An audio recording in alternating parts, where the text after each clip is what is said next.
Can a car have small exterior dimensions but at the same time have a big, spacious interior? Since 2001, Honda is proving to us that yes, that is possible, and the third generation Jazz continues this trend.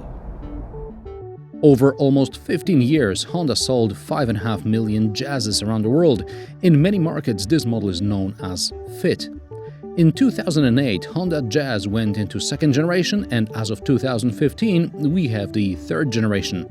At first glance, you may think the Jazz underwent an in-depth facelift, because it seems as if Honda adapted the looks of the car to better suit the rest of the model range.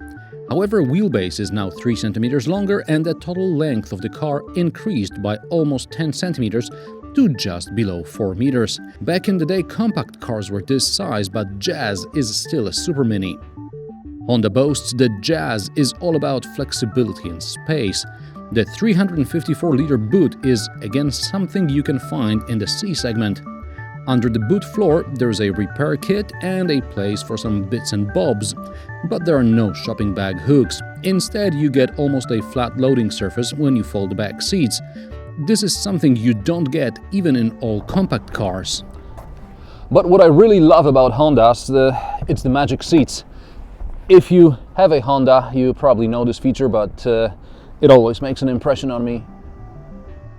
There is plenty of legroom and headroom, more than in other cars from this segment, as well as some bigger cars.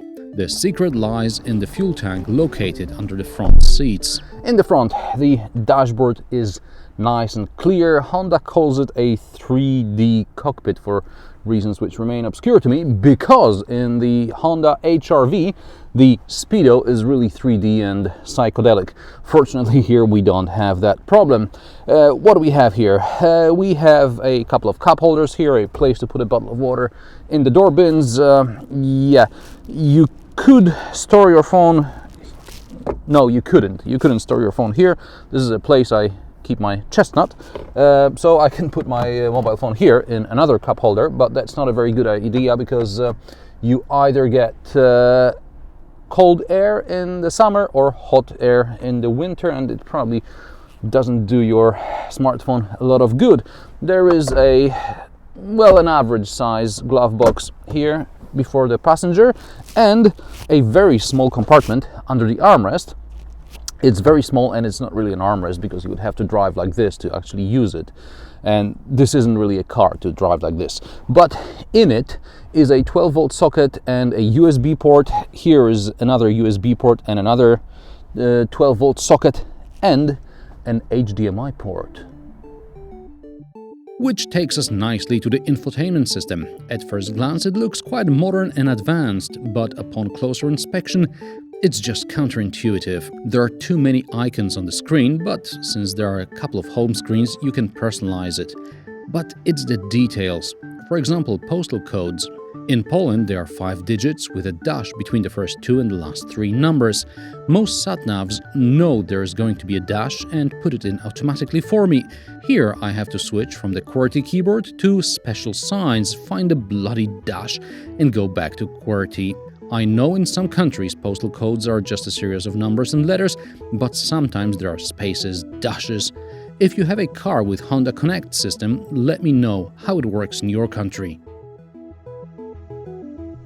This example gets keyless entry and ignition.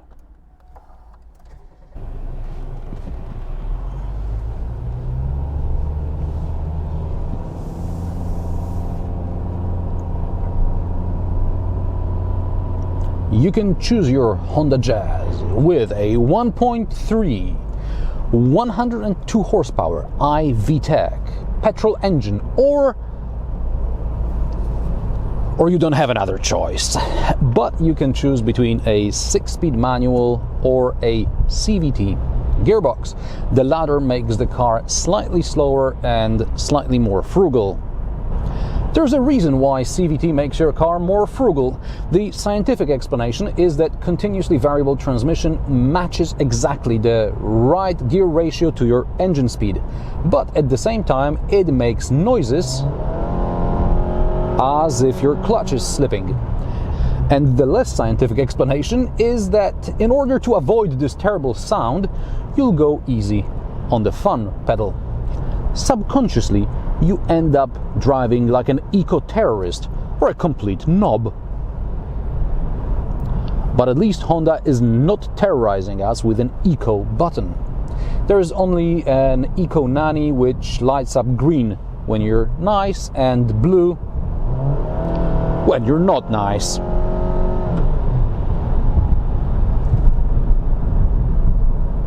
Honda claims that Jazz will do 5.5 liters per 100 kilometers in the urban cycle with CVT, which, as I mentioned earlier, is more frugal, and 4.5 liters in extra-urban cycle.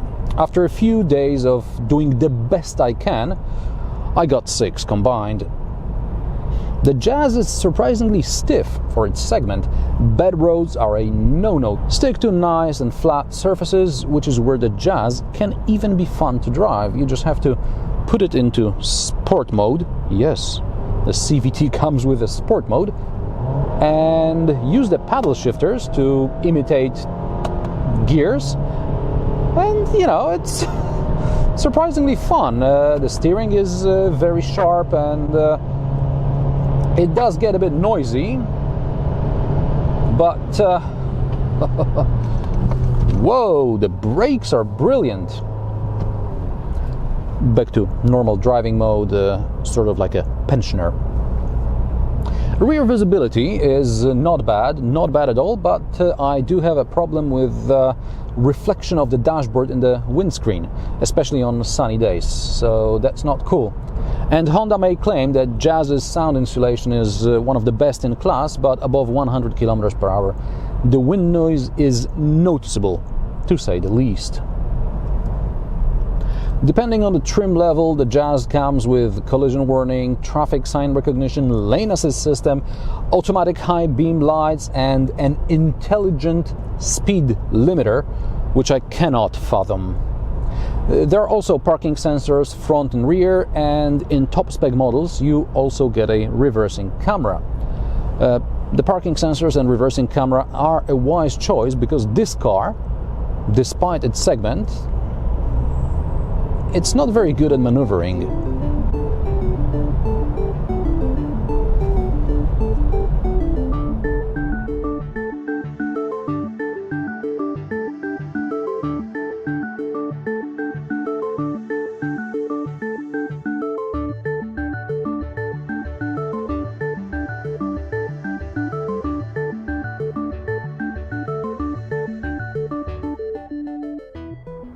Starting at 16,000 euros, Honda Jazz isn't cheap, and this test example costs over 21 grand. But then you get everything you'd expect from a Supermini and more. And what do you think about the new Honda Jazz? Let me know in the comments below. Don't forget to subscribe to my channel, rate and share my videos, new episodes every Friday. Thanks for watching, and I'll see you next time.